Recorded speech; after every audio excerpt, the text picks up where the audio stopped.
ওপৰত চৰকাৰবিলাক কিছুমান ঠিকে আছে,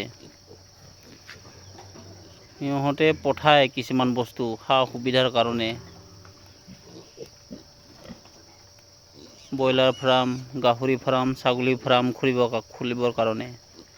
কিন্তু সেই তলৰ কিছুমান আছে দালাল, সিহঁতক ভাগ লাগে ভাগ, তেতিয়াহে সুবিধা পাবি, নহ'লে নাপাওঁ। আধা ভাগ লাগে সিহঁতক, তেতিয়াহে সুবিধা পাবি, ছাবচিডি লোন পাবি, কিবা কিবি সুবিধা পাবি, নহ'লে নাপাওঁ। এনেকুৱা আমাৰ নিচিনা এনেকুৱা গঁৰাল বনাই পুহিব লাগিব, ৰাতি ইয়াত ঘুমাব লগা হৈছে আৰু ইয়াত গাহৰি পুহিব লগা হৈছে বান্ধি বান্ধি। এয়া পোৱালি দিছে চৰাই, গাহৰি। আমাৰ নিচিনা মানুহক দেখা নাপায়।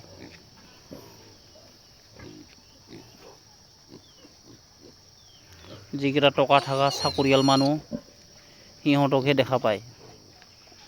সিহঁতে ছাবচিডি লোনো পাব, কিবা কিবি ভাল সুবিধা আহিলেও সিহঁতে পাব, আৰু পাৰ্টিৰ মানুহে পাব বেছি। পাৰ্টিৰ পকেটত ঘূৰি থাকিব লাগিব, তেতিয়াহে পাবি, নহ'লে ঘেণ্টাডাল জুবিনৰ কোৱা নিচিনা ঘেণ্টাডাল।